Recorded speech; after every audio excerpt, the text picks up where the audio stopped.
स्वास्थ्य से संबंधित ये सेशन है। कहा गया है कि पहला सुख निरोगी काया। तो दोस्तों, स्वास्थ्य जो है इस दुनिया में सबसे बड़ा है। हेल्थ इज वेल्थ, स्वास्थ्य ही धन है। स्वास्थ्य से बढ़ के इस दुनिया में दोस्तों कुछ भी नहीं है। तो आज की जो परिचर्चा होगी, आज के जो स्पीकर हैं वो इसी विषय पे चर्चा करेंगे। आज के स्पीकर के बारे में दोस्तों मैं बता दूं कि उनका नाम जो है वो मिस्टर हृदय श्रीवास्तव जी, वो वाराणसी से हैं और वो पेशे से अध्यापक हैं और उनकी पठन पाठन अध्यापन में गहरी रुचि है और वो स्वास्थ्य से संबंधित चूंकि न्यूट्रालाइट हेल्थ इंस्टीट्यूट कैलिफोर्निया से वो सर्टिफाइड न्यूट्रिशनिस्ट हैं और इस विषय में उनको बहुत ही गहरी रुचि है और उस बहुत ही ज्यादा इस फील्ड में वो अध्ययन उन्होंने किया है और लगातार वो अध्ययन करते हैं। उनको सुनना हमेशा से हम लोगों को बहुत ही अच्छा लगता है। हम लोग जो भी वो बोलते हैं हम लोग नोट्स बनाते हैं, उनका ढेर सारे नोट्स हमारे पास हैं। और दोस्तों, आपके पास अगर नोटबुक ना हो तो तुरंत ले लीजिए, पेन ले लीजिए, नोटबुक ले लीजिए, क्योंकि आज बहुत ही महत्वपूर्ण जानकारी स्वास्थ्य से संबंधित आपको मिलने वाली है। और वो चूंकि उनको बहुत ही गहरी रुचि है इस फील्ड में, तो वो बहुत ही गहराई से चीजों का विश्लेषण करते हैं, बहुत बारीकी से बताते हैं स्वास्थ्य के बारे में। तो निश्चित तौर से आज आप सभी को, हम सभी को बहुत ही इस फायदा मिलने वाला है। दोस्तों, ये वीकेंड चल रहा है जहां लोग घूम रहे हैं। कई लोगों को मैंने फोन किया तो कोई बाहर है, कहीं कहीं है, कहीं कहीं है। तो दोस्तों, ऐसे समय में आप यहाँ बैठे हैं और कुछ सीखने के लिए बैठे हैं, ग्रोथ के लिए बैठे हैं, जीवन में तरक्की के लिए बैठे हैं। तो आप सभी का एक बार जोरदार तालियों से मैं स्वागत करता हूं। जितने भी यहाँ पे श्रोता हैं, दर्शकगण हैं, श्रोता हैं, सभी के लिए जोरदार तालियां।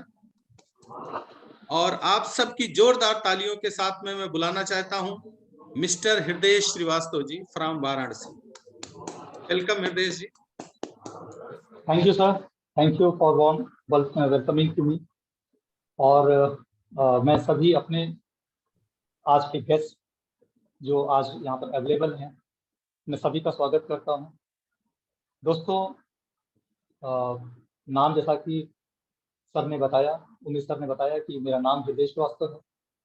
प्रोफेशनली मैथ्स टीचर हूँ एंड बाय पैशन मैं as a nutritionist and dietitian के तौर पे मैं पिछले 1.5 दशकों से काम कर रहा हूँ। दोस्तों, एज अ न्यूट्रिशनिस्ट काम करने का जो मेरा ये जज्बा है, इसके पीछे जो है वो कहीं ना कहीं मेरी फैमिली के कुछ ऐसे रिक्वायरमेंट्स, कुछ ऐसे नीड्स हैं, उससे रिलेटेड है। और एक मैथ्स का टीचर कैसे उसका इंटरेस्ट न्यूट्रिशन में आया, वो मेरी खुद की, मेरी फैमिली की कुछ नीड्स थी और उस नीड से रिलेटेड मेरी कुछ समझ हुई। और फिर ये समझ में आया कि किसी एक लेवल पर मुझे खुद को मदद करना पड़ेगा। और जब ये समझ हुई तो दोस्तों मैंने पढ़ना शुरू किया।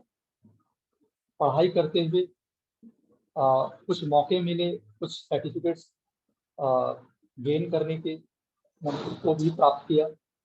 और जैसा कि सर ने बताया कि NHI कैलिफोर्निया से मैंने एक सर्टिफिकेट कोर्स किया है एज ए न्यूट्रिशनिस्ट। और दूसरा दोस्तों, मैंने एक ISMN एक इंस्टीट्यूट होता है, वहाँ से भी मैंने एक इंटीग्रेटिव डाइटेटिक्स कोर्स किया हुआ है। दोस्तों, जो आज हम लोग चर्चा करेंगे उसके कुछ ऑब्जेक्टिव्स हैं, कुछ पर्पस हैं, जिसको मैं जरूर पहले क्लियर कर देना चाहूँगा। जो सबसे पहला पर्पस है वो ये कि हम अपने लाइफस्टाइल और हेल्थ के बीच में रिलेशन को समझेंगे। दूसरा, हम समझेंगे ऑप्टिमल हेल्थ के कॉन्सेप्ट को, वो क्या है, ऑप्टिमल हेल्थ का बेसिस क्या है, उसे कैसे अचीव किया जा सकता है। और साथ में वो हमें किस तरह से मदद करने वाला है एक बेटर लाइफ को, एक बेटर हेल्दी लाइफ को एंजॉय करने में। दोस्तों, ये जो दौर है हमारा, वो एक इंफॉर्मेशन बम्बार्डिंग का दौर है। आप चेक कर लें, हर तरफ से राइट और रॉन्ग किसी भी तरह के इंफॉर्मेशन हमारी तरफ आते हैं, और यहाँ पर हमारे लाइफ में एक बहुत बड़ा कह सकते हैं कि एक थ्रेट है, हम लोग के लिए एक बड़ी चिंता का विषय है कि अगर हमारे तक राइट इंफॉर्मेशन ना पहुंचे तो वो हमारे लिए कभी कभी नुकसानदेह भी हो सकता है। तो आज मैं कोशिश करूंगा कि मैं आपको राइट इंफॉर्मेशन दूं, क्योंकि राइट इंफॉर्मेशन आपको राइट डायरेक्शन तक लेके जाएगा, और राइट डायरेक्शन आपको राइट डिसीजन लेने में मदद करेगा। मेरे लिए राइट इंफॉर्मेशन का मतलब वो इंफॉर्मेशन जो ऑथेंटिक है, जो रेलिवेंट है, और साथ में कंप्लीट भी होना चाहिए। अगर ये इन 3 क्राइटेरिया पे ये खरा उतरता है तो मेरा मानना है कि वो इंफॉर्मेशन राइट इंफॉर्मेशन। जो इंफॉर्मेशन मैं आपके साथ शेयर करूंगा वो राइट मतलब वो ऑथेंटिक है। इस बात के लिए मैं आपको ये इंश्योर करता हूं कि मैं जो भी बातें करूंगा वो 100% बुक्स से लिए गए बातें करूंगा, जिसको आप क्रॉस चेक कर सकते हैं किताबों से। और जो भी मैं आंकड़े आपके सामने रखूंगा, जो भी डेटा आपके सामने रखूंगा, वो किसी एक एस्टैब्लिश्ड एजेंसीज के द्वारा जो डेटा दिए गए हैं, जैसे ISMR है या फिर जैसे IDS है, इस तरह के कुछ रिनाउंड एंड एस्टैब्लिश्ड एजेंसीज के द्वारा दिए गए आंकड़ों को ही मैं आपके सामने रखना है। मैंने जैसा कि कहा कि कोई भी इंफॉर्मेशन राइट तब है जब वो ऑथेंटिक तो हो ही, साथ में रेलिवेंट भी। अब इसका रेलिवेंस क्या है, यानी इसका औचित्य क्या है, क्या है इसकी उपादेयता। तो इसके लिए कुछ आंकड़े समझना बहुत जरूरी है, क्योंकि कभी कभी हम बहुत सारे ऐसे इंफॉर्मेशन को इग्नोर करते हैं जब तक कि हमारी आंखें न खुले। यानी कुछ आई ओपनिंग डेटा आपके साथ शेयर करना बहुत जरूरी है। तो एक आंकड़ा ये बताता है दोस्तों कि हमारे देश में जितने भी मृत्यु होते हैं उसमें नॉन कम्युनिकेबल डिजीज, यानी जो छुआछूत की बीमारी ना हो, ऐसी बीमारियों से 63% लोग मरते हैं, और उसमें भी 27% लोग दिल की बीमारियों से मरते हैं, यानी कार्डियोवैस्कुलर डिजीज से मरते हैं। और जितना पूरी दुनिया में लोग कार्डियोवैस्कुलर डिजीज से जिनकी मृत्यु नहीं हो रही, उतने हमारे देश में हो रहे हैं। एक दूसरा आंकड़ा कहता है कि हमारे देश में तकरीबन 22 करोड़ लोग हाइपरटेंशन के मरीज हैं, और 12% लोग ही अपने ब्लड प्रेशर को नियंत्रित कर पाते हैं।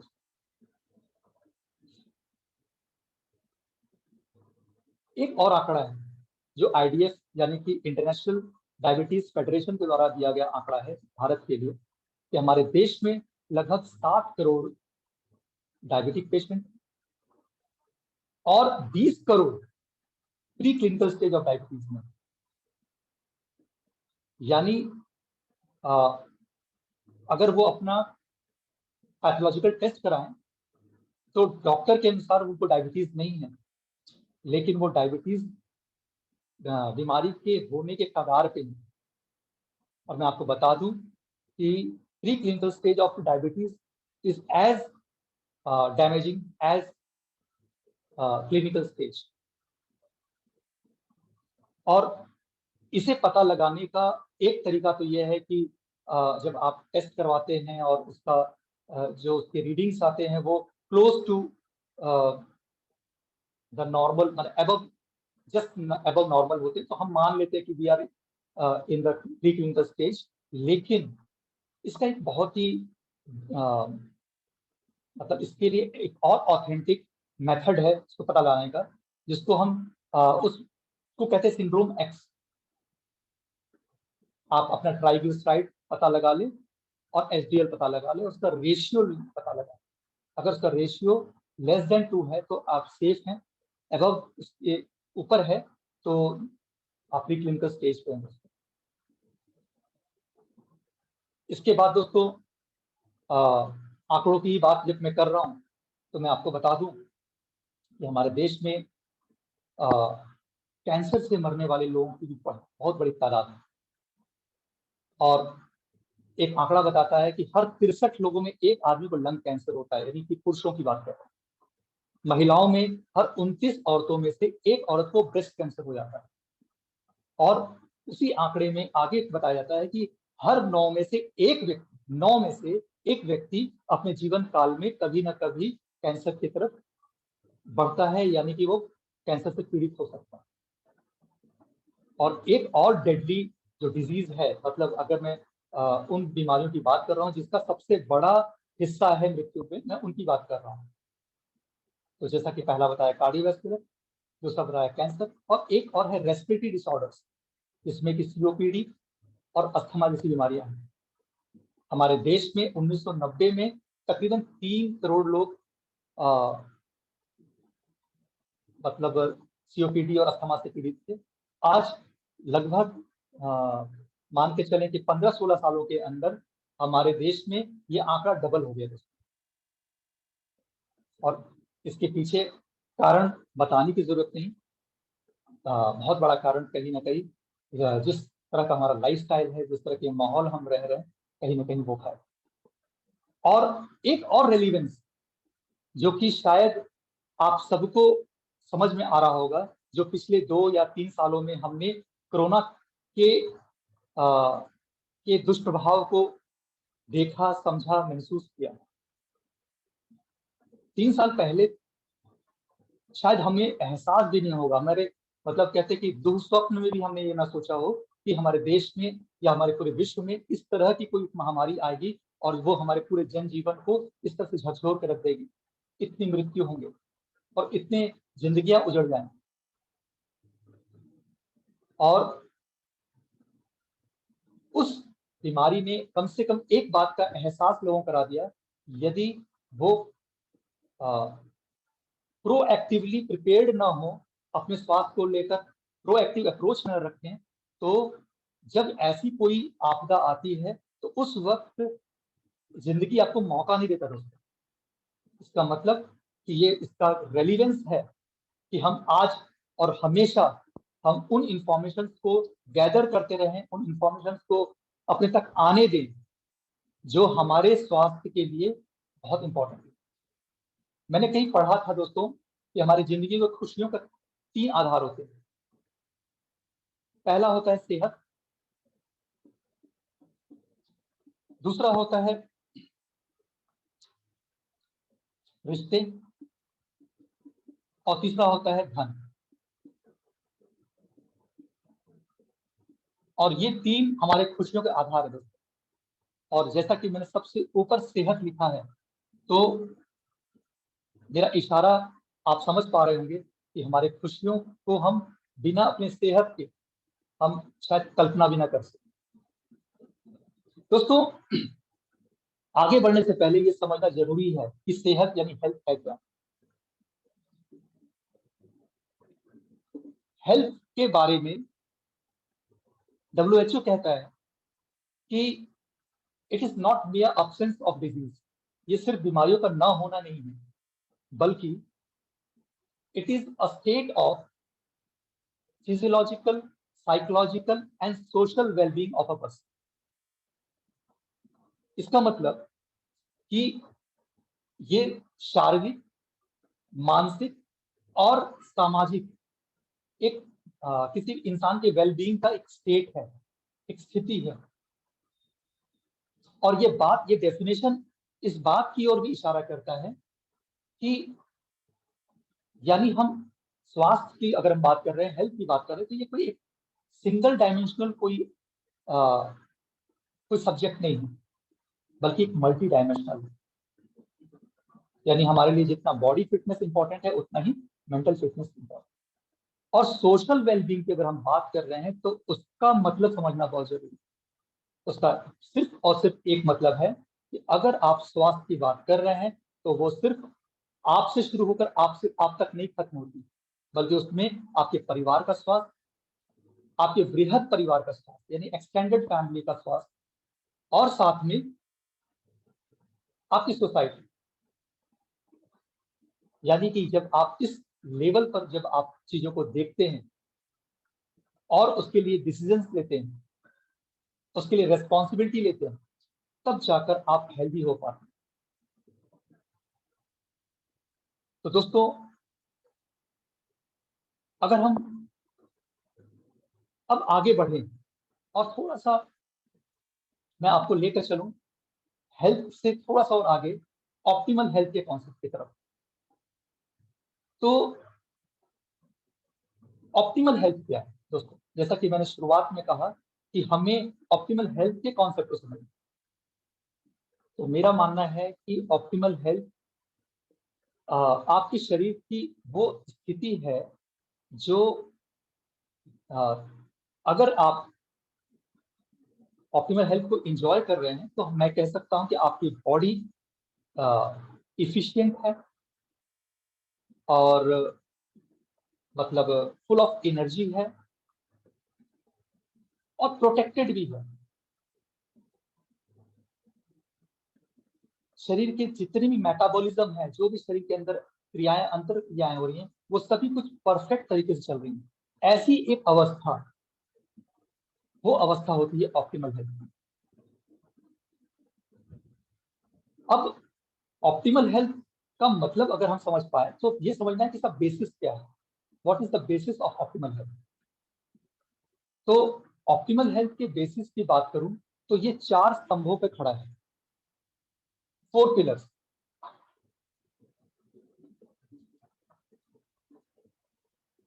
और इसे समझने के लिए मैं एक शब्द आपके सामने रखना चाहूंगा, earn. E for exercise, A for attitude, R for rest and N for nutrition। और ये शब्द इस बात की ओर भी इशारा कर रहा है कि ऑप्टिमल हेल्थ को आपको अर्न करना पड़ेगा, ये आपको फ्री में नहीं मिलने वाला, यानी यू हैव टू पे फॉर दैट।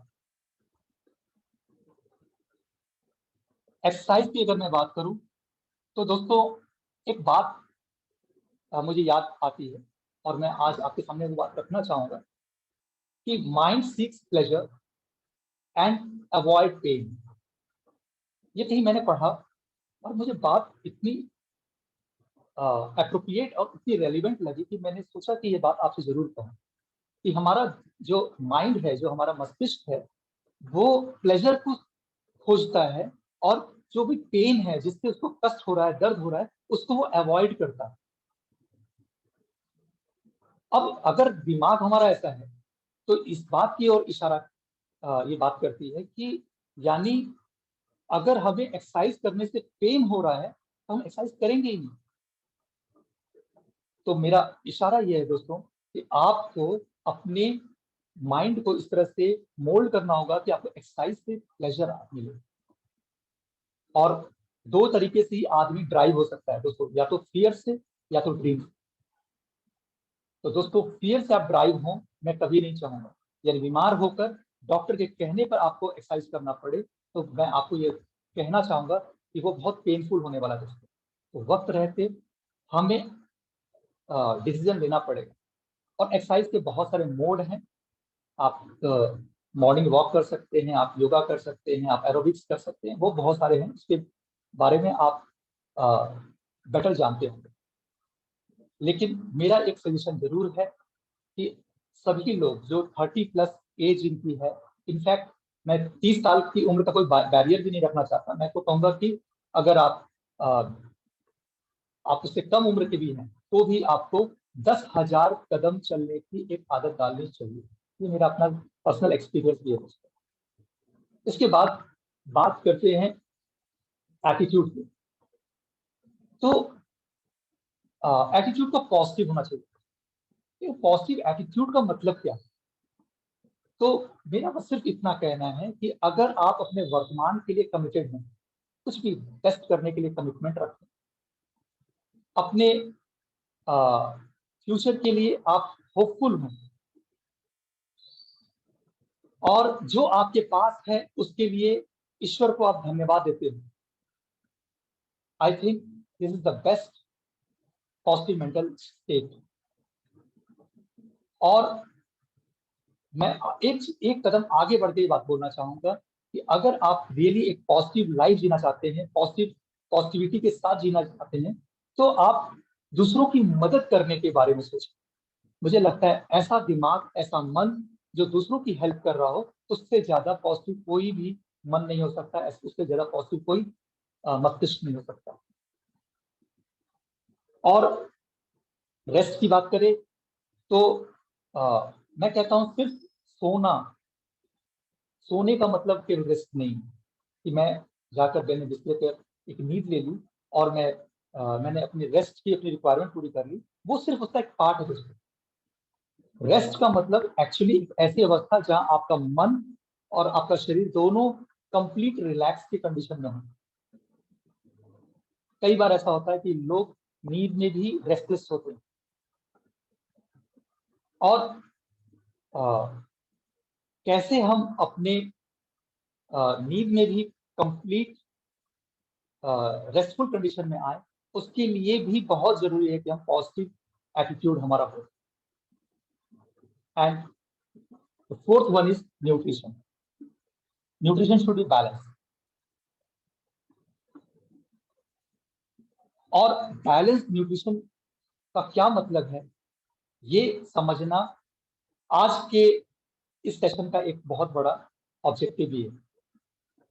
और मैं आपको बताऊं दोस्तों, क्यों ये विषय इतना इंपॉर्टेंट है, क्योंकि थोड़ा थोड़ा आपके भी मस्तिष्क में बहुत कुछ इंफॉर्मेशन नॉक कर रहे हैं। कहीं ना कहीं से तो आपको ये बात पता चल रही है कि जो हम खा रहे हैं और जो हमारी रिक्वायरमेंट है, उन दोनों के बीच में कुछ तो गैप है। कुछ ऐसी चीजें हैं जो मुझे एक्चुअली चाहिए लेकिन मैं ले नहीं पा रहा। और वो जो आपकी समझ है, शायद मैं उस आपके आपकी जो खोज है, आपकी जो समझ है, उसको ही मैं फुलफिल करने के लिए मैं आज शायद आपके सामने खड़ा हूं। दोस्तों, अगर मैं न्यूट्रिशन की बात करूं और ये बात करूं कि क्यों आज इस पर चर्चा करना जरूरी है, तो कई कारण हो सकते हैं। उसमें से एक कारण मैं आपके सामने जरूर रखना चाहूंगा कि आज से लगभग 20 साल पहले जितनी फल सब्जियां आप खाते थे और उससे जितनी भी न्यूट्रिशनल वैल्यू मिलती थी, उतनी ही न्यूट्रिशनल वैल्यू की आपूर्ति के लिए आपको लगभग 4-4.5 गुना ज्यादा फल सब्जियां खाने की जरूरत है। आप सोच सकते हैं कि एक एग्जाम्पल के तौर पे कह रहा हूं कि अगर आपकी न्यूट्रिशनल वैल्यू किसी एक सेब से जितना पूरी हो रही होगी, आज आप लगभग 4 सेब खाएंगे तो आपकी उतनी न्यूट्रिशनल वैल्यू पूरी होगी जो सेब से मिलनी चाहिए। मैं एक एग्जाम्पल के तौर पर 4 या 4.5 गुना। और एक इम्पॉर्टेंट बात यह है कि हमारा जो कैपेसिटी ऑफ इनटेक है वो घट गया। यानी कि जितना हम आज से 20-25 साल पहले, मतलब हमारे पेरेंट्स खाते थे या फिर हमारे ग्रैंड पेरेंट्स खाते थे, अगर हम उनसे अपनी तुलना करें तो पता चलता हमारी खुराक कम हो गई। आजकल लोगों को एक शौक है कि हम 2 रोटियां खाते हैं, 3 रोटियां खाते हैं। और आप पता लगाइए अपने, आज भी गांव में अगर कोई आपके रिलेटिव रहते होंगे तो आपको पता चलेगा कि वहां पर गांव में भी लोग मतलब 10-10, 12-12 रोटियां खा लेते हैं। और ये भी मैं बहुत संकोच में बोल रहा हूँ, एक्चुअली खाने वाले से ज्यादा खाते हैं। तो खुराक कम हो गई, न्यूट्रिशनल वैल्यू भी कम हो गई। तो अंत में जो रिक्वायरमेंट है और जो हमारे पास अवेलेबिलिटी है, उससे एक बहुत ह्यूज गैप हो गया, जिसको हम न्यूट्रिशनल गैप कहते हैं। और उस न्यूट्रिशनल गैप को फुलफिल करना हमें सीखना पड़ेगा। और अगर वो हम करना सीख लें तो फिर शायद बहुत सारे जो लाइफस्टाइल डिजीज हैं, जो नॉन कम्युनिकेबल डिजीज के रूप में हमारे जीवन में आए और जितने मैंने अभी आंकड़े आपके सामने रखे, वो मतलब उसको आप कहीं न कहीं उसको प्रॉपरली हैंडल कर पाए। तो अगर मैं न्यूट्रिशन की बात कर रहा हूँ तो ये समझना जरूरी है कि जितने भी न्यूट्रिएंट्स हमें चाहिए वो किस तरह से क्लासिफाई होते हैं। बेसिकली ये कुछ ज्यादा मात्रा में चाहिए होते हैं जिसको हम मैक्रो न्यूट्रिएंट्स कहते हैं, और कुछ कम मात्रा में चाहिए जिसको हम माइक्रो न्यूट्रिएंट्स कहते हैं। अब दोस्तों अगर मैं मैक्रो न्यूट्रिएंट की बात करूं जिसको ज्यादा मात्रा में चाहिए, उसमें से कौन 4 इंपॉर्टेंट हैं? तो सबसे पहला है पानी, दूसरा है कार्बोहाइड्रेट, तीसरा है प्रोटीन, फिर है फैट। माइक्रो न्यूट्रिएंट में बात करूं तो विटामिन और मिनरल्स।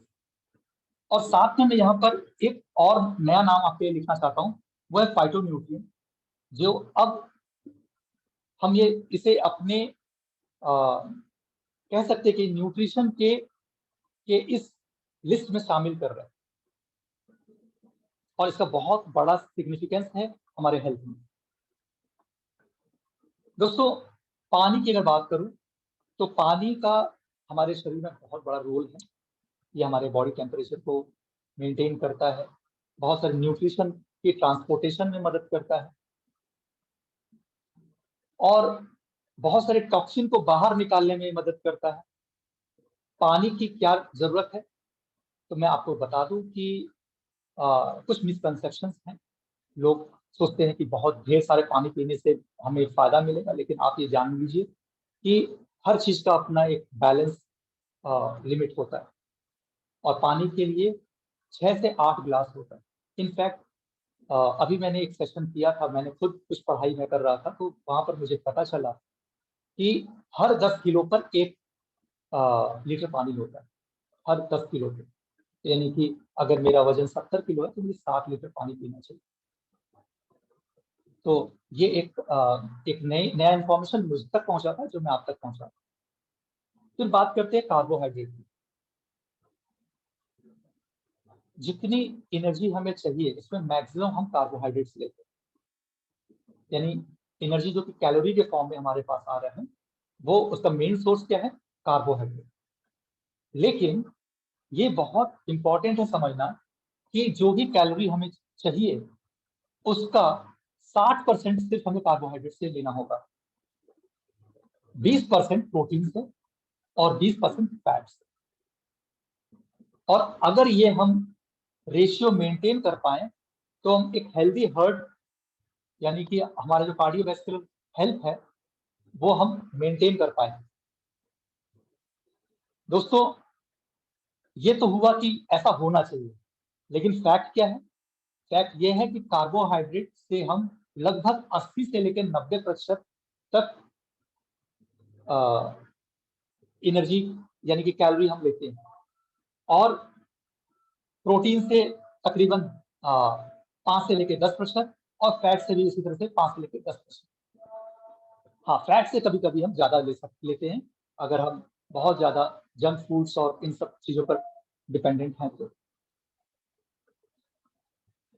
तो ये हुआ कैलोरी का हिसाब किताब।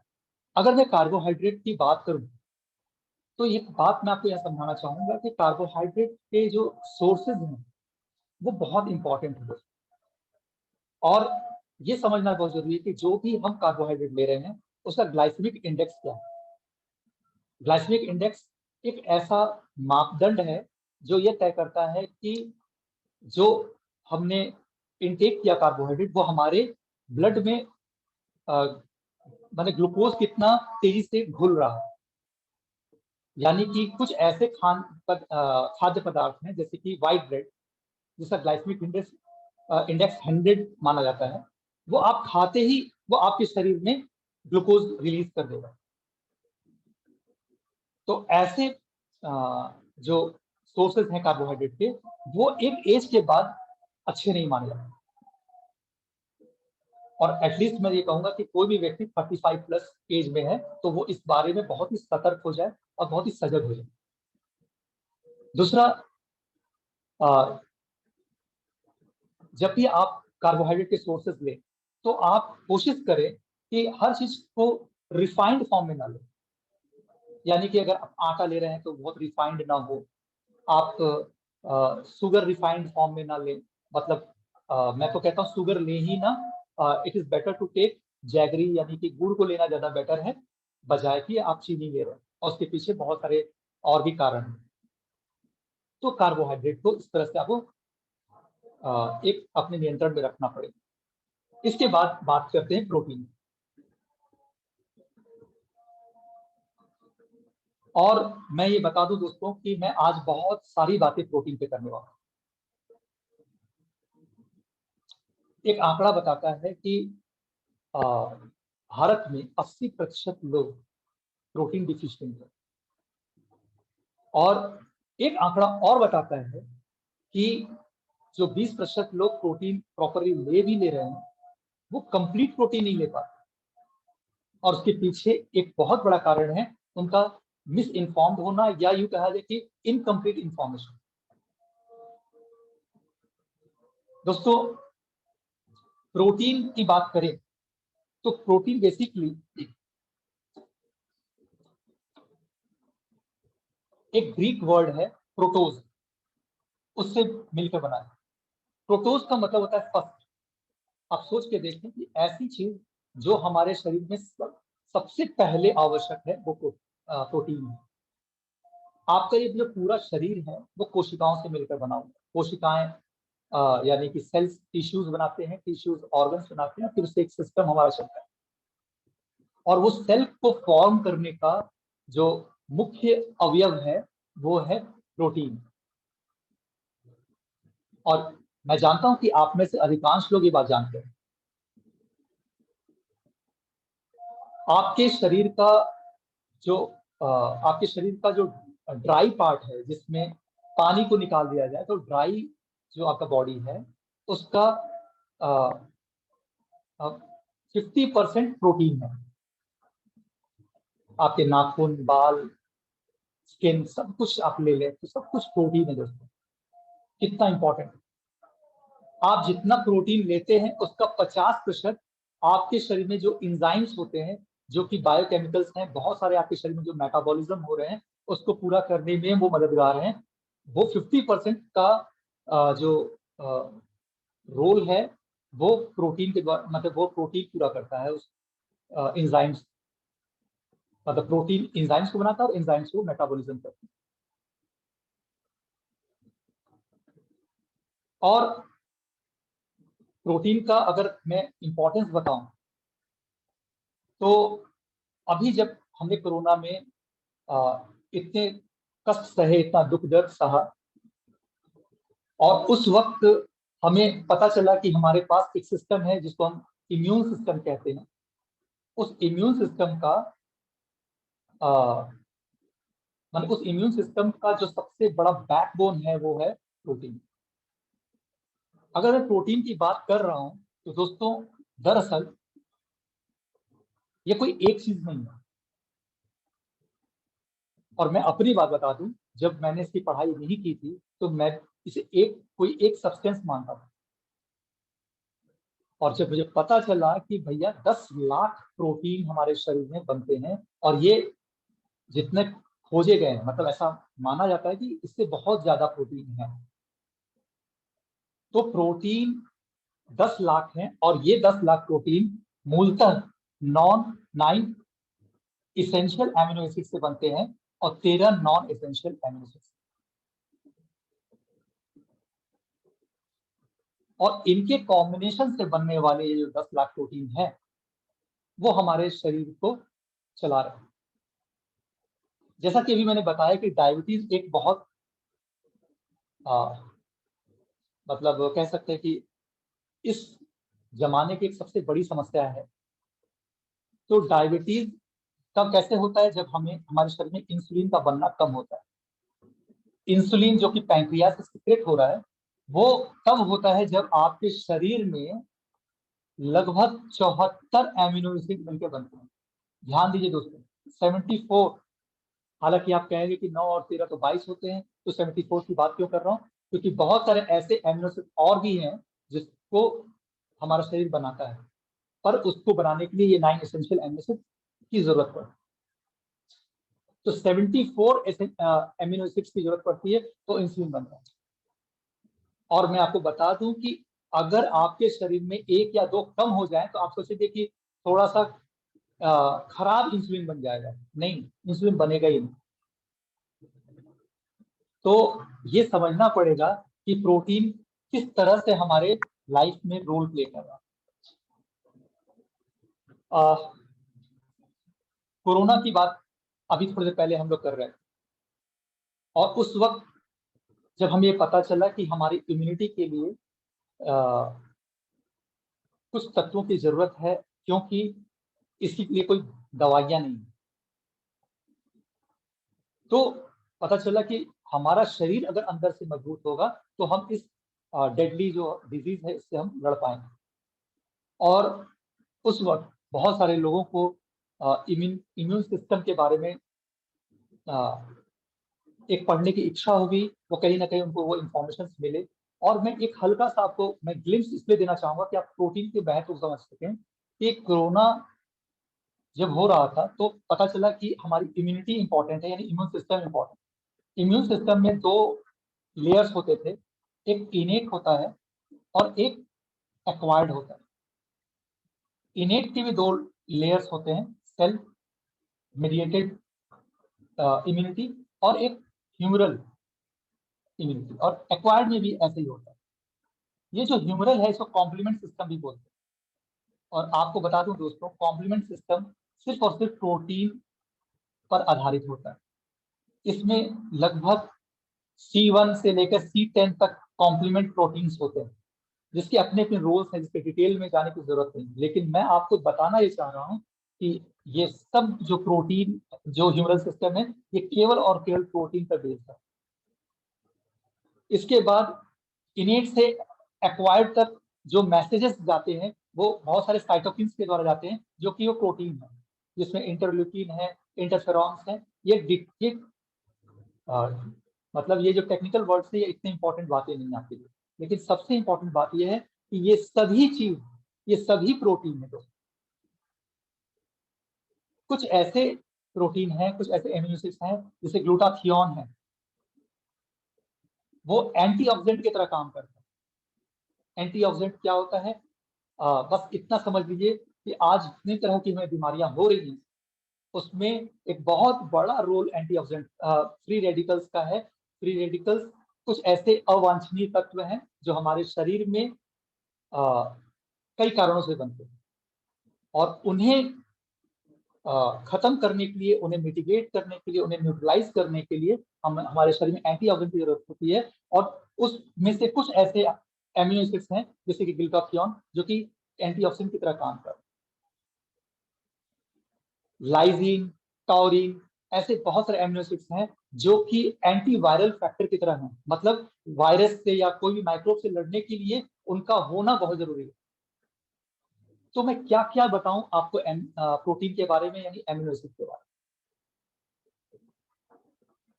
दोस्तों, अगर इतनी बातें हम समझ पाए तो अब ये बहुत जरूरी है हमें समझना कि प्रोटीन की सिर्फ क्वांटिटी इंपॉर्टेंट नहीं है, जो कि 1 ग्राम पर केजी पर डे है। यानी कोई भी एक एडल्ट अगर है तो उसे 1 ग्राम प्रतिदिन अपने वजन के हिसाब से लेना होता है। यानी कि मेरा अगर वजन 70 केजी मेरा आइडियल वेट है, आइडियल वेट की बात कर रहा हूँ, तो मुझे 70 ग्राम प्रोटीन लेना है एज एन एडल्ट। लेकिन अगर ग्रोइंग बच्चा है तो उसे 1.5 ग्राम लेना होता है, और एक प्रेग्नेंट लेडी के लिए 1.75 ग्राम लेना होता है। तो ये हो गया क्वांटिटी। और अब बात आती है क्वालिटी की। तो क्वालिटी में सबसे पहला तो आ गया कि वो कंप्लीट होना चाहिए। कंप्लीट का मतलब उसमें 9 एसेंशियल एलिमेंट्स थे और 13 नॉन एसेंशियल होना चाहिए।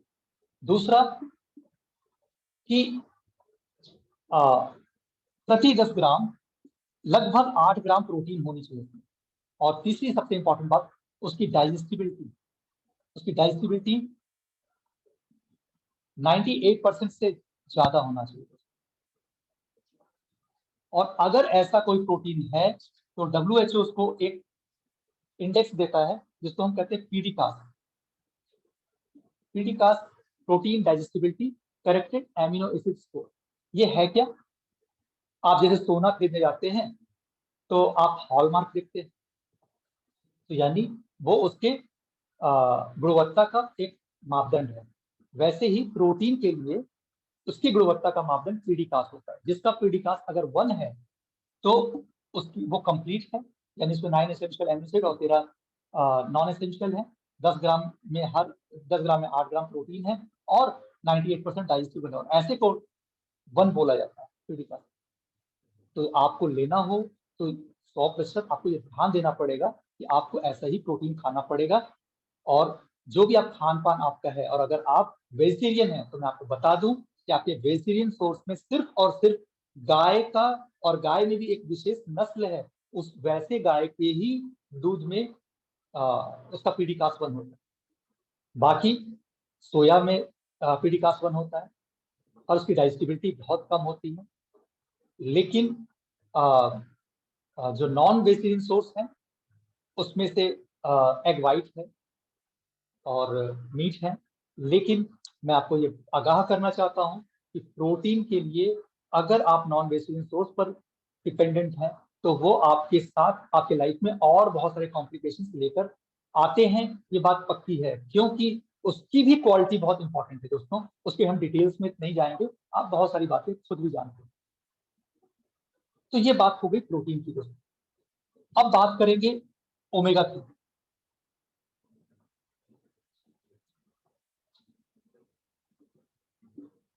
और इनफैक्ट मेरे को लिखना चाहिए फैट।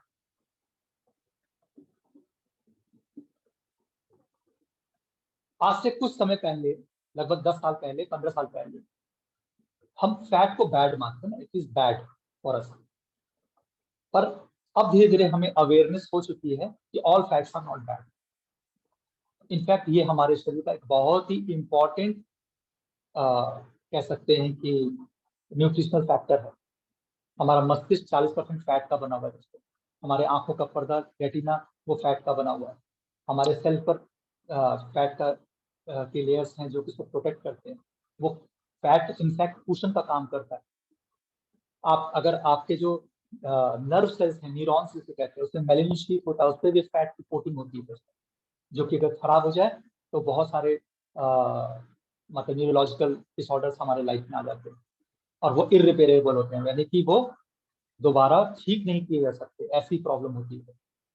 ये बात भी समझना बहुत जरूरी है कि बहुत सारी ऐसी बीमारियां हैं जो रिपेयरेबल हैं, तो कुछ ऐसी बीमारियां जो इररिपेयरेबल हैं, जिसमें कि न्यूरो डिजीजेस नॉर्मली ऐसे होते हैं और बहुत सारे ऑटो इम्यून डिजीज ऐसे होते हैं जिसको लोग कहते हैं कि कैनॉट बी क्योर्ड।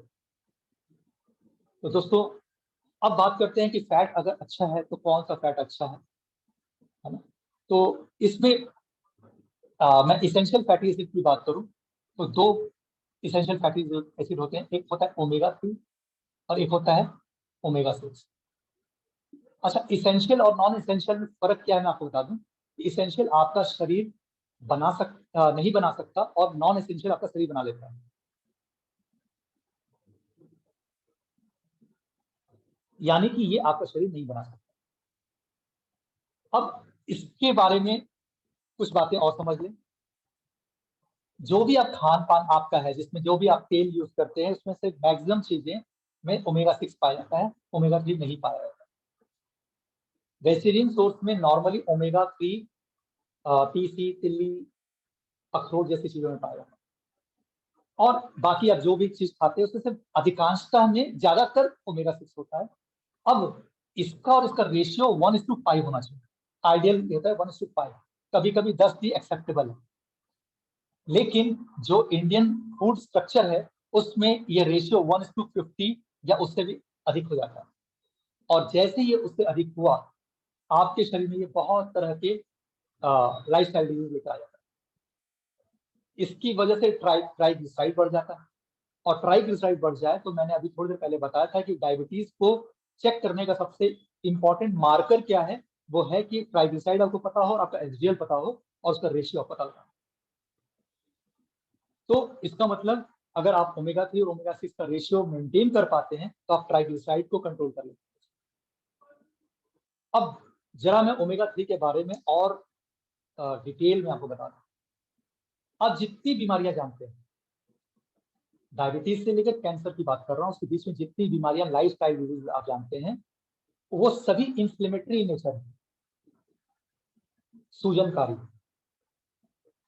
और यहाँ ये बात बताना बहुत आवश्यक है कि इन्फ्लेमेशन दरअसल हमारे शरीर का एक डिफेंस मैकेनिज्म है, यानी कि ये हमारे शरीर की एक आवश्यकता है। लेकिन अगर ये क्रॉनिक हो जाए तो ये हमारे लिए नुकसानदेह होता है और इवन जानलेवा तक हो जाता है जब वो कैंसर के रूप में होता है। और किसी भी डायबिटीज भी अंततः जानलेवा ही हो जाता है, क्योंकि वो फिर किसी न किसी डिसऑर्डर्स तक पहुंचाता है, कार्डियोवैस्कुलर डिजीज तक पहुंचाता है, या तमाम फेलियर्स, ऑर्गन फेलियर्स तक पहुंचाता है। तो अब यानी कि अगर हमें अपने शरीर के होने वाली बीमारियों के बारे में ये पता चल गया कि वो इन्फ्लेमेटरी नेचर है, तो हमें अब ये देखना है कि हमारे शरीर में नेचुरली इन्फ्लेमेशन किस चीज से कम होगा। और वहां पर एक जवाब है, वो है ओमेगा 3। आपको बताऊं कि आपके शरीर में, जैसा कि मैंने इंटरल्यूकिन की बात की, तो इंटरल्यूकिन 1 और 6 मेनली आपके इन्फ्लेमेशन का कारण बनते हैं, जिसे इनहिबिट करने का, इनहिबिट का मतलब होता है कि कम करने का जो सबसे बड़ा जो फैक्टर है, जो न्यूट्रिएंट काम करता है, वो है ओमेगा 3 विथ जिंक। और जब आपको याद होगा कि कोरोना की प्रॉब्लम चल रही थी, तो जिंक के बारे में बार बार चर्चा हो रही थी। उसके पीछे एक बहुत बड़ा कारण ये था। और जिंक क्योंकि इम्यूनिटी में जब हम बात कर रहे थे, तो उसमें आगे अगर आपको मैं बताता डिटेल में, तो उसमें टी सेल्स होते हैं और बीटा सेल्स होते हैं, तो उसमें भी जिंक का एक बहुत बड़ा रोल होता है, इसलिए भी जिंक को दिया जाता है। तो ओमेगा 3 इतना बड़ा रोल प्ले करता है। ओमेगा 3 में आपको मिलता है ईपीए और डीएचए। ईपीए बेसिकली आपके हार्ट के लिए होता है और डीएचए आपके ब्रेन के लिए होता है। दरअसल माँ के गर्भ में जब बच्चा उसका मस्तिष्क का विकास होना शुरू होता है 6 हफ्तों के बाद, तभी से ओमेगा 3 की आवश्यकता उसको होनी शुरू होती है। यानी माँ अगर ओमेगा 3 भरपूर मात्रा में ले रहा है, तो वो इस बात के लिए एश्योर्ड हो सकती है कि उसके बेटे का मस्तिष्क का विकास प्रॉपर हो रहा होगा। तो और आपको शायद पता भी होगा कि मतलब हमारे देश में एक चलन था कि प्रेगनेंसी के बाद औरतों को सठौरा या कुछ इस तरह की चीजें खिलाई जाती थी, से वो कहीं ना कहीं ओमेगा 3 का ही सोर्स होता। तो हमारे मतलब कह सकते हैं कि हमारे प्राचीन जो हमारे पास जो समझ थी, उसमें बहुत सारी बातों का जवाब है, जिसको आज मॉडर्न साइंस खोज के निकाल पाया। तो खैर, इस तरह से आपने देखा कि ओमेगा 3 का एक बहुत बड़ा रोल है, जो कि अपरिहार्य है। मतलब आप इसे इग्नोर नहीं कर सकते दोस्तों, इसे आप टाल नहीं सकते। आप ये नहीं सोच सकते कि इसे मैं कल खा लूंगा, ले लूंगा तो चलेगा। दोस्तों, मैं बहुत दिल की बात आपसे करना चाहता हूँ। आप सभी जिस समाज में रहते हैं, आप चेक करके देख लीजिए आपके इर्द गिर्द। मतलब मैं दावे से कह सकता हूँ कि हर किसी के पास ऐसे कुछ न कुछ एग्जाम्पल्स होंगे जहां कम उम्र के लोगों की मृत्यु हो गई दिल की बीमारी से या किसी ब्रेन स्ट्रोक से मृत्यु हो गई। 35 साल का, 40 साल का व्यक्ति था और वो खत्म हो गया, अपनी कच्ची गृहस्थी छोड़ के चला। आप कभी कोई सोचते होंगे कि यार ये कैसे हो रहा है, क्यों हो रहा है, कि 35-40 साल के बच्चों को ऐसा क्यों हो रहा है। मैं आपको आज एक बहुत ही इंटरेस्टिंग फैक्ट बताना चाहता हूँ। आपने फ्रेमिंगम हर्ट स्टडी के बारे में शायद सुना हो या ना सुना हो, लेकिन मैं आज आपको बता दूं।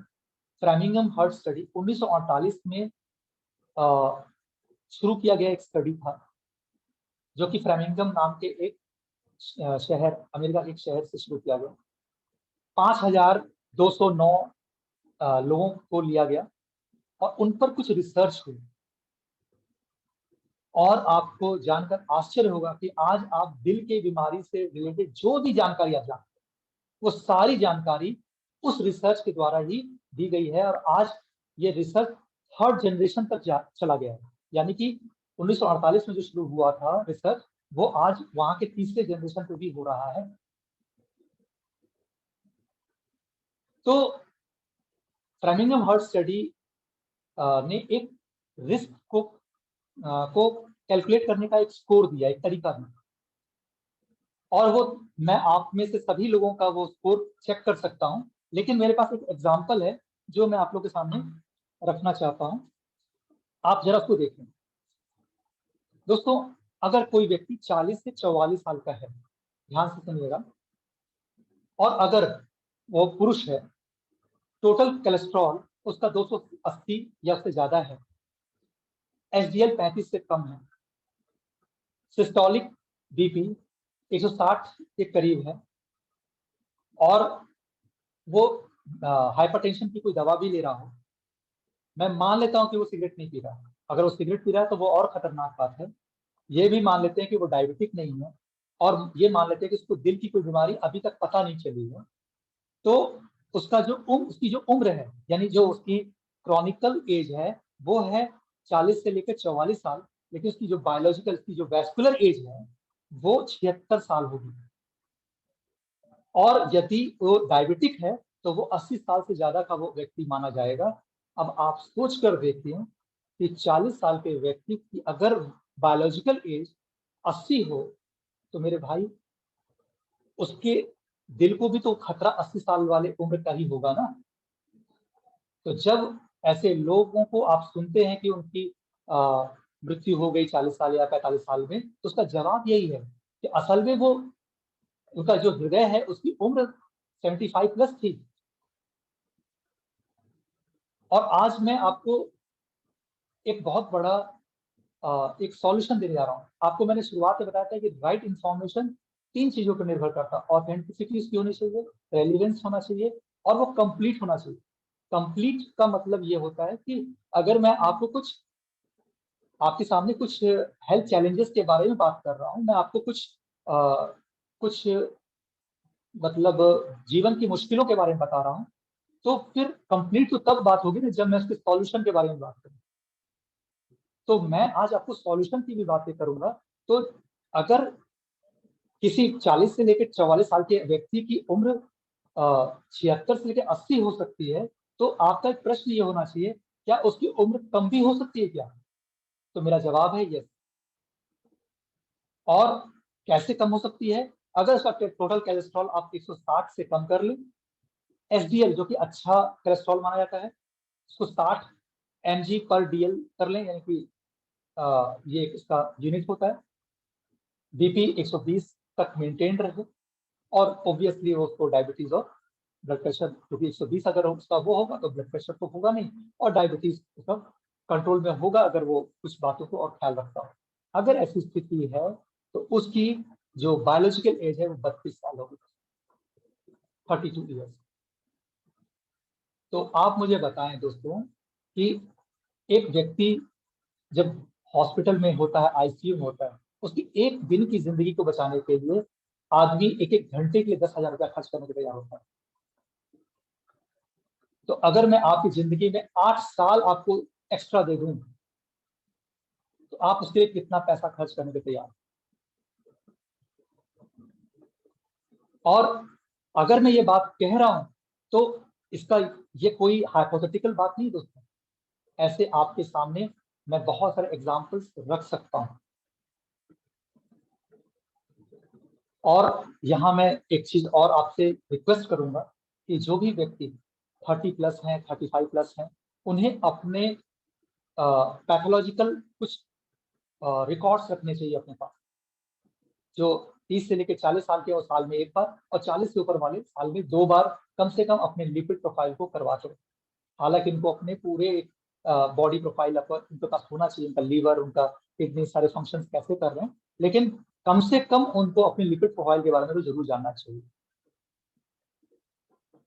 तो ये एक बात थी जो मैं आपके साथ शेयर करना चाहता था।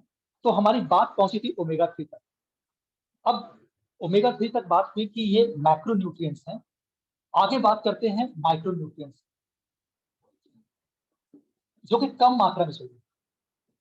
शायद कुछ ऐसे माइक्रो न्यूट्रिएंट्स जानता हूं जो पूरी जिंदगी भर अगर आप खाएं तो 1 चम्मच से ज्यादा नहीं खाना होगा, लेकिन कुछ माइक्रोग्राम्स ही चाहिए, लेकिन आपको रोज चाहिए।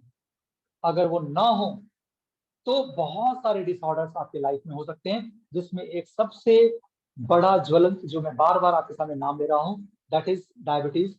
और आपको शायद पता होगा कि डायबिटीज माने शुगर मेटाबॉलिज्म अगर आपका डिस्टर्ब है तो डायबिटीज होता है। और शुगर मेटाबॉलिज्म को कंट्रोल करने का, उसको नियंत्रण में रखने वाले सबसे बड़ा जो मिनरल है वो क्रोमियम है। और हमारे मतलब जो हम फूड स्ट्रक्चर है हमारा, उसमें क्रोमियम ऑलमोस्ट वो अब्सेंट है। तो क्यों हमारे देश में इतने ज्यादा डायबिटिक पेशेंट हैं, और जो एशियंस हैं उन वो क्यों इतने डायबिटिक हैं, उसका एक बहुत बड़ा रीजन यही है कि उनके खान पान में क्रोमियम नहीं होता।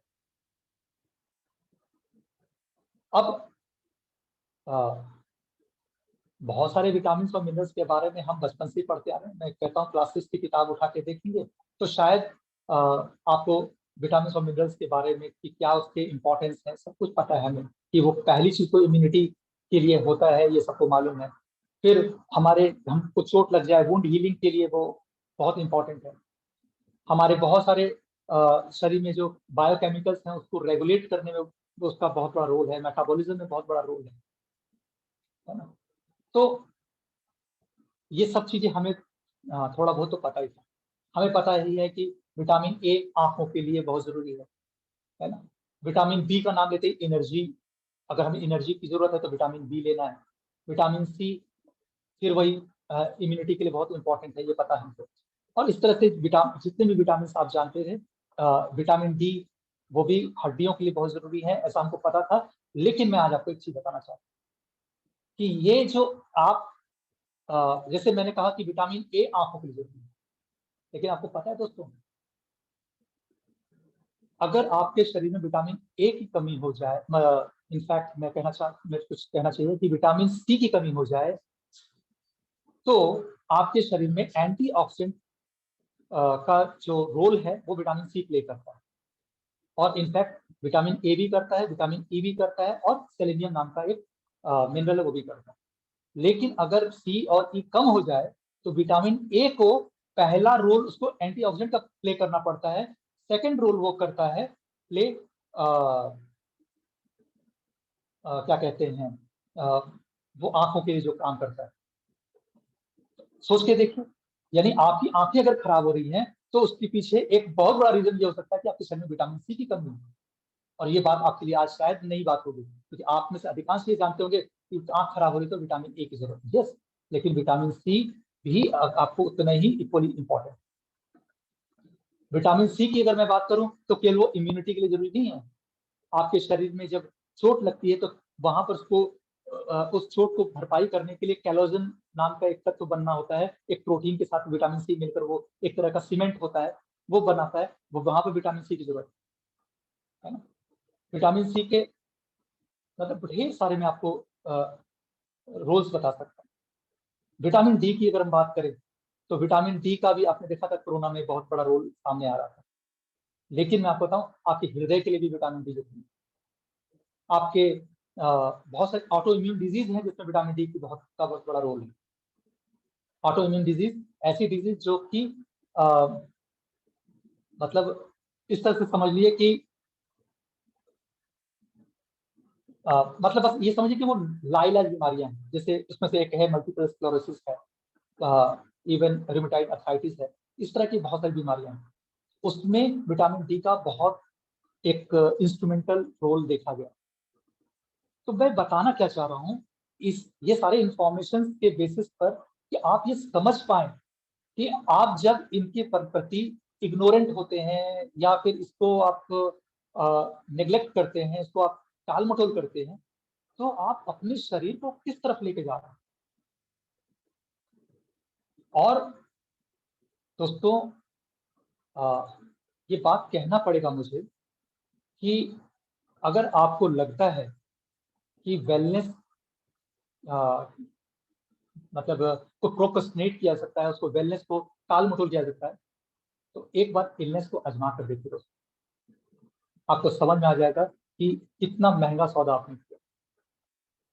ये हो सकता है कि वेलनेस के लिए आज आपको कुछ पैसे खर्च करने पड़े। कुछ लोग कहें कि ये मेरे बजट के बाहर है, कुछ लोग कहें कि ये महंगा है। मैं ये जरूर कहूंगा इस मंच से कि अगर आपको वेलनेस महंगा लगता है तो फिर कहूंगा कि इलनेस एक बार आप आजमा के देखिए। वास्तव में देखा जाए तो इलनेस मतलब आपके उसकी कीमत कभी कभी जिंदगी हो जाती है। तो फ्रेंड्स, आज पूरी चर्चा का जो लबो लुआब है, जो उसका एक क्रक्स है, वो यही था कि हमारे शरीर को अगर हमें ऑप्टिमल हेल्थ की तरफ ले जाना है, जिसका ऑप्टिमल हेल्थ क्या है मैंने बताया, उसका बेसिस 4 पिलर्स बताया और उसका मैंने एक डिटेल बताया, और वो कैसे अचीव किया जा सकता है वो मैंने आपको बताया कि फूड्स के द्वारा कैसे अचीव किया जा सकता है। लेकिन अब जब हमने ये चर्चा कर ली कि जो हम खाते हैं और जो हमें रिक्वायर्ड है उसके बीच में बहुत बड़ा गैप है, क्योंकि हमारे फूड की क्वालिटी वैसी नहीं है, उससे बहुत ढेर सारे आप देख रहे हैं कि कंटेमिनेंट्स बहुत सारे हैं, है ना। मिलावट है, बहुत सारे पेस्टिसाइड इंसेक्टिसाइड की वजह से उसकी क्वालिटी गिर रही है, केमिकल फर्टिलाइजर्स यूज हो रहे हैं, इंटेंसिव फार्मिंग हो रही है जिसकी वजह से न्यूट्रिशन वैल्यू कम हो रही है। ये सब बहुत सारे कारण हैं कि हम जो खा रहे हैं उसमें वो पूरे न्यूट्रिशन वैल्यू नहीं मिल पा रहे। तो अब क्या करें? दूसरा तरीका ये है कि आप ऐसे फार्मर्स के पास जाएं जो ऑर्गेनिक फार्मिंग कर रहे हैं और मतलब ऑथेंटिक वे में कर रहे हैं, ऐसा नहीं केवल कह रहे हैं, कर रहे हैं, है ना। और जब वो कर रहे हो तो निश्चित तौर पे आप उससे उनसे लेंगे तो उसका फायदा मिल सकता है। लेकिन अगर ऐसा नहीं है तो दूसरा तरीका और क्या है? दूसरा तरीका है उसको सप्लीमेंट करना, यानी आपको उसे संपोषण करना पड़ेगा, उसको बाहर से लेना पड़ेगा। आपको जो मेरे कुछ ऐसे फ्रेंड्स हो सकते हैं जो मेरी इस बात से कभी कभी इत्तेफाक नहीं रखते। तो वो क्यों नहीं रखते? क्योंकि उनको लगता है कि अब जो चीज खान पान से होनी चाहिए वो खान पान से होनी चाहिए। लेकिन आप मुझे बताइए कि जब आप अपने बच्चे के दूध में कुछ आ, आ, मतलब कुछ चीजें मिलाते हैं, मैं इसका नाम नहीं लूंगा इस मंच से, जो भी आप पाउडर्स मिलाते हैं, वो क्यों मिलाते हैं और वो है क्या? वो बेसिकली तो सप्लीमेंट है। जब हमारे घर की लेडीज प्रेग्नेंट होती हैं तो डॉक्टर्स लिखकर जब आयरन और कैल्शियम देते हैं तो वो क्या होता है? वो भी तो सप्लीमेंट है, कि वो दवा तो होती नहीं। तो इसका मतलब है कि हम सप्लीमेंट्स का महत्व जानते हैं, लेकिन ये नहीं जानते कि ये सबकी जरूरत है। ये नहीं जानते कि एक बच्चा जब पैदा हो रहा है और जब उसकी उम्र 80-90 साल हो जाती है तब तक उसकी इसकी जरूरत होती है। तो अब वो सप्लीमेंट अगर आपको चाहिए तो उसकी दो वो हैं, कह सकते हैं कि सोर्सेज हैं। एक सिंथेटिक और एक ऑर्गेनिक। सिंथेटिक की सिंथेटिक गलत है मैं ऐसा नहीं कह सकता। कारण क्या है? क्योंकि जब हमें हमें चीजों के बारे में उतनी जानकारी नहीं थी तो उस वक्त सिंथेटिक ने हमें बहुत सपोर्ट किया, लेकिन इसकी लिमिटेशंस हैं। ये आपके शरीर में 10 से लेकर 20% ही एब्जॉर्ब हो पाता है, बाकी वो आपकी यूरिन के रास्ते बाहर चला जाता है। ऑर्गेनिक जब लेंगे जिसमें भी प्लांट एक्सट्रैक्ट अगर आप लेंगे तो वो 80 से लेकर 90% तक वो आपके शरीर में एब्जॉर्ब हो सकता है, और कुछ और क्वालिटी इनहेंस करे तो 95-98% तक वो एब्जॉर्ब हो जाता है। अगर आपको लेना हो तो आप किसको चूज करना पसंद करेंगे? जो आपके शरीर में क्या 10 से 20% एब्जॉर्ब हो रहा है, या फिर जो 80 से लेकर 90 या 95% तक एब्जॉर्ब हो रहा है? तो मैं निश्चित तौर पे कहूंगा कि आप में से कोई भी ऐसा नहीं होगा जो जिसकी चॉइस ये ना हो। और भले इसकी कीमत अगर ये 10 रुपए की आती हो, उसकी कीमत 15 या 20 रुपया भी हो, तो हम क्यों ना हम इसको ऑप्ट करें? क्योंकि अगर आप इसकी वैल्यू को सही ढंग से कैलकुलेट करेंगे तो आप पाएंगे कि ये सस्ता है। अब बात आती है कि फिर ये देने वाला कौन है? As a dietitian, as a nutritionist, मैं आपको बहुत ही एश्योरेंस के साथ ये बात कहना चाहता हूँ कि इसका सबसे ऑथेंटिक सोर्स न्यूट्रीलाइट है।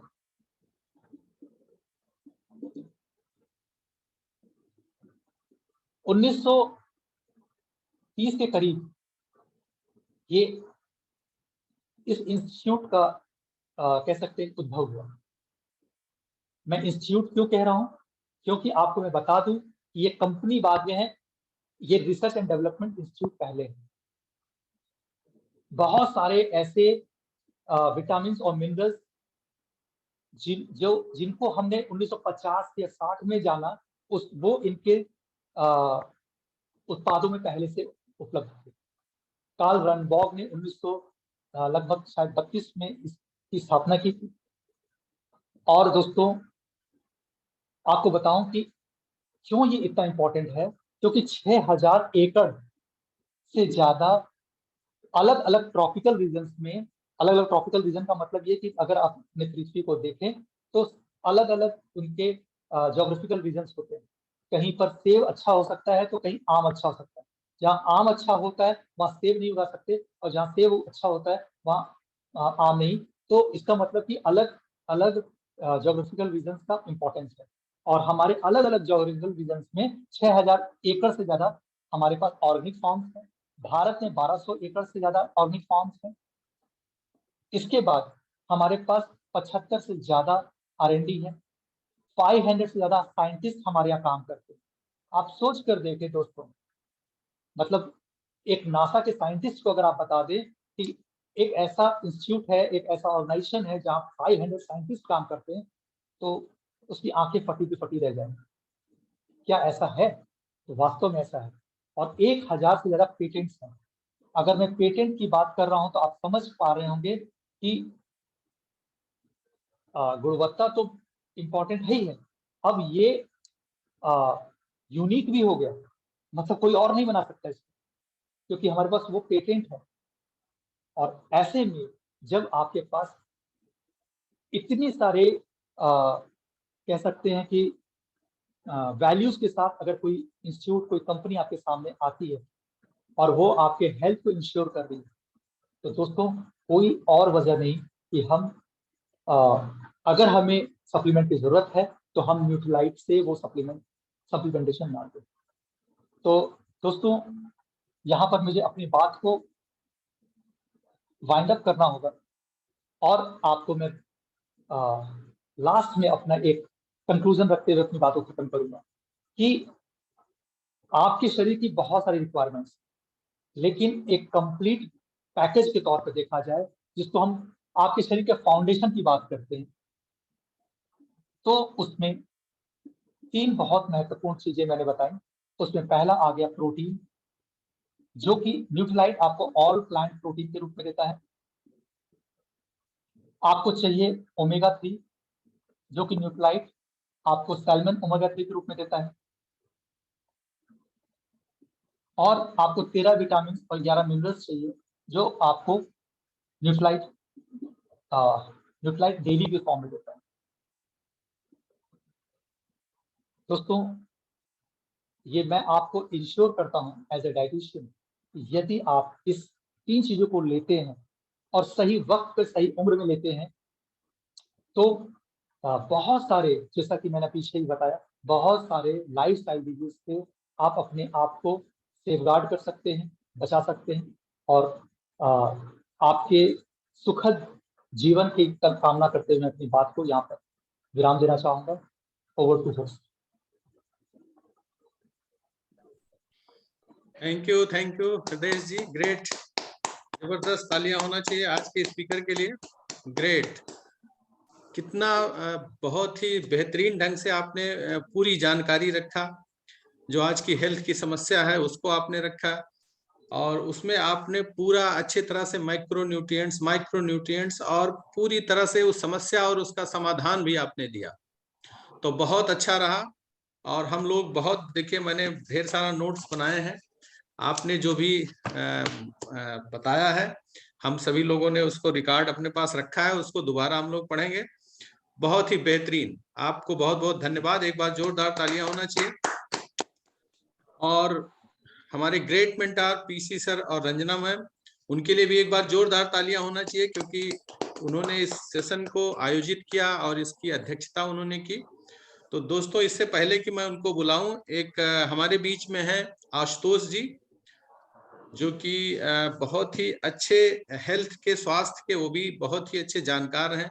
वो भी सर्टिफाइड न्यूट्रिशनिस्ट हैं न्यूट्रीलाइट हेल्थ इंस्टीट्यूट से, और उनको बहुत ही अच्छा अनुभव है, और उनको भी स्वास्थ्य संबंधी कुछ समस्याएं थी, तो उनका भी एक्सपीरियंस हम सुनेंगे। तो आप सभी की जोरदार तालियों के साथ में बुलाना चाहते हैं Ashutosh and Nidhi Rai. Great, thank you sir, thank you sir.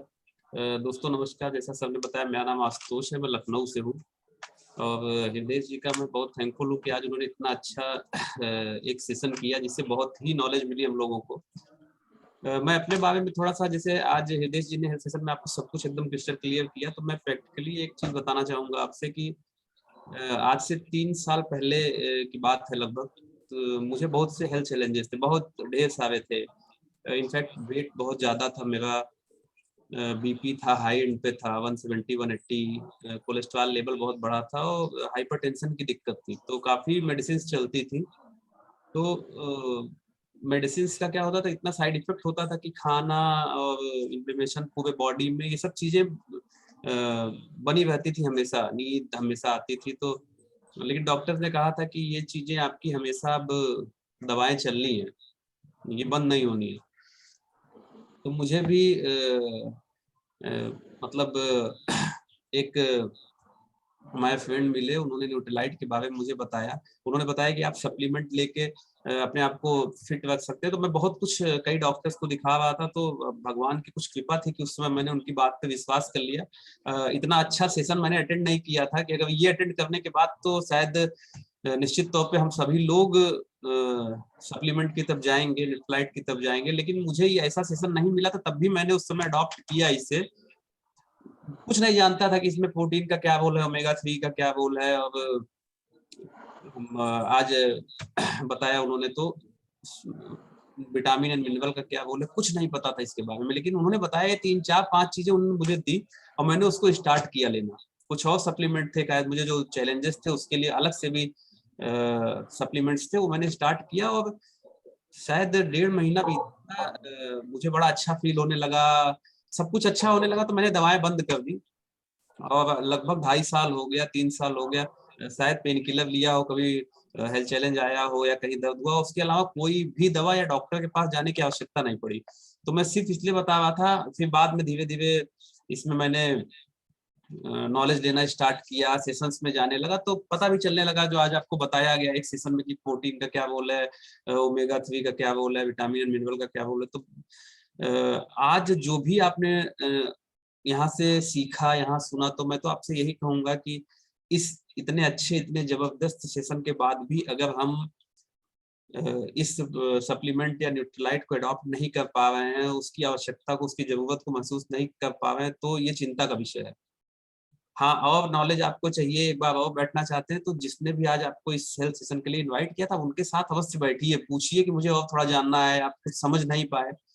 और अगर आप न्यूट्रीलाइट, देखिए सप्लीमेंट की रिक्वायरमेंट है, ये आज हृदय जी ने बताई कि जानते तो हम सप्लीमेंट क्या है, लेकिन सबको खाना ये नहीं पता है हमको। अगर ये आपको पता चल गया कि हाँ सबको खाना है, और आपने फिर ये चूज किया कि बेस्ट कौन है, जैसा बताया हृदय जी ने पूरा, उन्होंने रिकमेंड किया कि न्यूट्रीलाइट बेस्ट है, तो अगर आपने अडॉप्ट किया तो निश्चित मानिए कि इस समय जितनी भी लाइफ स्टाइल डिजीजेज चल रही है, उनके होने की संभावना आप बहुत कम कर देंगे, बहुत ज्यादा। तो इसी के साथ thank you, back to host. Thank you Ashutosh ji, जबरदस्त आपका अनुभव रहा।